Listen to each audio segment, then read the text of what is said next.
Hey YouTubers, it's Charlie. This is going to be my Gotham episode 12 video. Just careful for spoilers. If you haven't seen it yet, we're going to have to explain a couple of characters. Mr. Freeze is finally here. I'm so excited. Hands down, this episode probably my favorite episode of the season so far. It feels like a whole different show than it's been before. Like the Gotham show that we wanted it to be, because they're doing a big villain. They have this amazing Mr. Freeze character that they're setting up, and the actor did a great performance. We got to talk a lot about him. And they have freaking B.D. Wong playing Hugo Strange. Amazing actor playing crazy character. I'm so excited. So let's do top 10 WTF, and then I'll explain Mr. Freeze and Hugo Strange's origin story in the comics. There are a couple other big villains they'll have this season, but it seems like the way the episode treated them, Hugo Strange is kind of like the big bad. Mr. Freeze will also be one of the biggest antagonists, but not necessarily the biggest villain. But the funny thing is if you were to talk to B.D. Wong about Hugo Strange, he wouldn't tell you that Hugo Strange is a villain. He has this grand plan. He's only trying to do good things with this Indian Hills facility, experimenting on people. None of the best villains think of themselves as villains. Everybody is the hero of their own story. So here we go, top 10 WTF. Number 10, recap from last season. Villains are getting strange in this town, and the heroes are getting even weirder too. Gordon's gonna be a dad. We can address that later, because that seems like they're cooking a little Batgirl in there, unless they end up killing the baby, which I don't think the show would ever do. But we'll just draw like a big question mark on Morena Baccarin's stomach. What is gonna crawl out? Is it gonna be the Barbara Gordon Batgirl, or is it gonna be a character that's original to the show? Fun Easter egg, Morena Baccarin pregnant in real life with the child of co-star Ben McKenzie. So on the show and in real life, these two people are having a baby together. Surprise, baby. So I'm guessing that the Leslie pregnancy was planned after Morena Baccarin found out she was pregnant in real life. So she's like, I'm gonna be huge. How are we gonna deal with this on the show? Well, why don't Leslie and Gordon have a baby together? Sometimes TV shows do babies because it's part of the story. Sometimes they do it to address actresses getting pregnant in real life. Like if you have an actress who's a main character on a TV show, she just can't go away for 6 months to have the baby. Like you have to address it somehow on the TV show. And number 9 WTF, meet Mr. Freeze and his creepy van. Excuse me, sir, can you open the back of that? Yeah, sure. Sure, here you go. Well, what do you know? There just happens to be a body in there. Why don't you take a look at my custom super soaker? This is a real WTF because Mr. Freeze seems like he doesn't know what's going on. He's just kind of reacting to each situation. Some of my favorite comedies go down that way, where you have a group of terrible people, like The Hangover, for instance, where each circumstance just gets worse and worse for them. They make decisions that are like, oh my God, what do we do? They make a decision, it gets even worse, and it just spirals out of control. And that's kind of what's going on for Mr. Freeze in this episode. He's trying to save his wife, he needs medicine, he needs test subjects so that he can learn how to unfreeze his wife, and things just spiral out of control, go down the shitter, till he has to turn himself in at the end. Although, he ends up walking away. So we're kind of witnessing the birth of Mr. Freeze in this episode. It's gonna be a slow burn. Then on to number 8 WTF, the Penguin gets sent to Arkham. This is going to be so fun. I was hoping they'd do more Arkham. Hugo Strange is a big part of Arkham, so it seems like they were just waiting for that character to come along. Like they hadn't cast him yet, so they were holding off on a lot of their Arkham story. So expect a lot more see no evil, do no evil. Speaking of which, number 7 WTF, Hugo Strange experimenting on the Arkham inmates. Why is he experimenting on them? We'll find out on the TV show. In the comics, he's really just curious. Like as a scientist and a researcher, he's just really curious and has very questionable morality. So he has no problems using human test subjects, the same way Mr. Freeze has no problem using human test subjects. The difference between the two of them is that it seems like Hugo Strange's research comes more from professional curiosity than a ticking clock to try and save someone he loves. Like Mr. Freeze has to get his experiment right or his wife will die.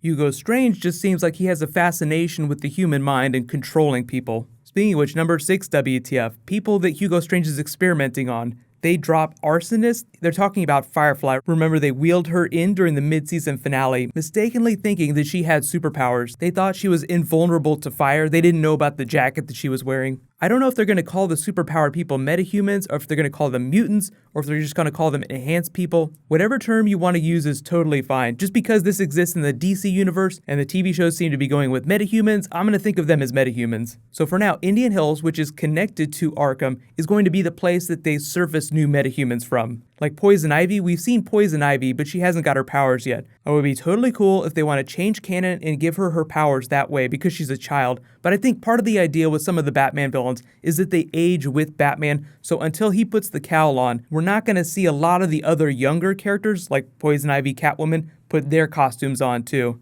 Speaking of Batman villains, number 5, the Penguin. What is going to happen to him now that he's at the mercy of Hugo Strange? I love how hypnotic B.D. Wong's performance was. Hugo Strange is meant to have this hypnotic voice. He hypnotizes people, so of course it makes sense. There's this great episode of the animated series, I can't remember the name of it, where Bruce Wayne goes to Hugo Strange for psychoanalysis, and during the process, Hugo Strange learns that Bruce Wayne is Batman. Batman's able to discredit him so that when Hugo Strange tells all the other big Batman villains that Batman is Bruce Wayne, they all just laugh at him. That's the most ridiculous thing ever.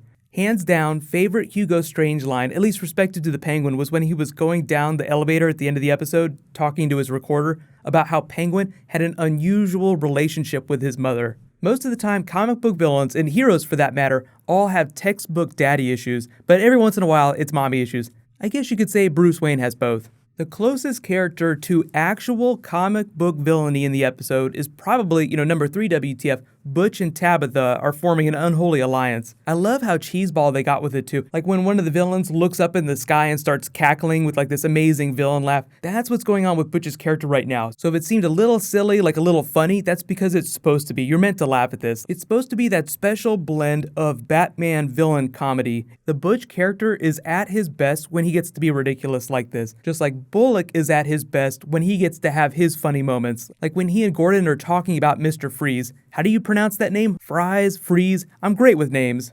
Speaking of which, number 2 WTF. Downstairs in Mr. Freeze's creepy basement with melting test subjects. I love that visual effects scene where he's like, oh my god, I've got it. I figured it out. I can finally unfreeze my wife. And then the body just melts like ice cream. It's like that special kind of Walking Dead awesome where you kind of want to throw up and cheer at the same time. And finally, number 1 WTF. Mr. Freeze resolves himself, leaves the police station. He's going to save his wife.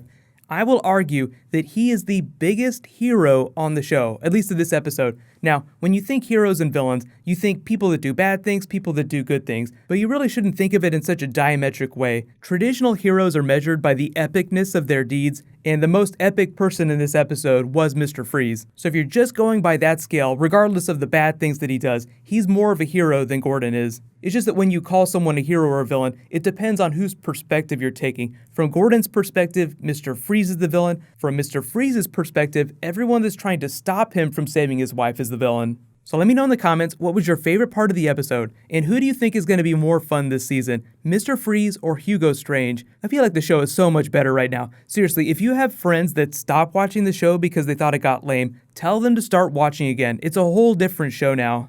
So let's talk comic book characters though. I know Mr. Freeze seems like the more classic Batman villain, but Hugo Strange actually debuted in the comics before Mr. Freeze. Strange started in Detective Comics number 36 in 1940. That is a deep cut. Probably the best Hugo Strange story you need to read though is called Strange Apparitions from the 70s. And like a lot of 70s comics, it gets really weird. It's all about him running this private hospital for wealthy people, keeping them trapped and turning them into monsters, which is kind of what he's doing with Indian Hills now, so you get the idea. But for the most part, the way the episode presents him is pretty comic book accurate. He's always a psychiatrist of some sort. Sometimes he works for the police department. Sometimes he works inside Arkham. It just depends on which era of the comics you're reading. The one constant is that he is always a villain. Mr. Freeze, though, my other favorite thing from the episode, and one of my favorite Batman villains. He started in Batman 121 in 1959, but when he first debuted in the comics, his name was Mr. Zero, as in Mr. Sub-Zero. When the Adam West Batman series came along in the 60s, they renamed the character Mr. Freeze, and henceforth he was Mr. Freeze. Now you may have noticed on the TV show that he's not frozen himself. In pre-crisis continuity, they explained it as his gun backfiring, and that's what made it so that he had to keep himself cryogenically frozen at all times to survive. Post-crisis, they just deepened his backstory a little. They just said that as a child, he had a fascination with freezing animals, went to a special boarding school, met his wife Nora, they eventually got married, she contracted a fatal disease, so he froze her and then tried to find a way to heal her. The New 52 origin story is also a little bit different, so for the most part, any era of the comics you read, Mr. Freeze is in love with Nora in some form or another and is trying to fix her, but he has to commit crimes to fund his research, therefore he is a Batman villain. My great dream now is that they can find a way via the multiverse to connect Gotham to the Flash and Arrow, and we can get a Captain Cold Weather Wizard, Mr. Freeze team up. In related Batman news, they dropped some new Batman v Superman footage last night. I think there's going to be some special stuff later this week, but since only some of the new footage is new, what I'm going to do is just stitch all the clips together so that it's all the new stuff, and I'll do a video for that next. So be sure to subscribe to get that, and then I'll be doing a new Flash bonus video for the Flash Season 2 later tonight. So new Batman v Superman, new Flash stuff coming today. While you guys wait for that stuff to post, you can click here for this special Game of Thrones Season 6 behind the scenes video. It's really cool. And you can click here for my Deadpool Iron Man video. Thank you so much for watching, everybody. Let's high five. I'll see you guys tonight.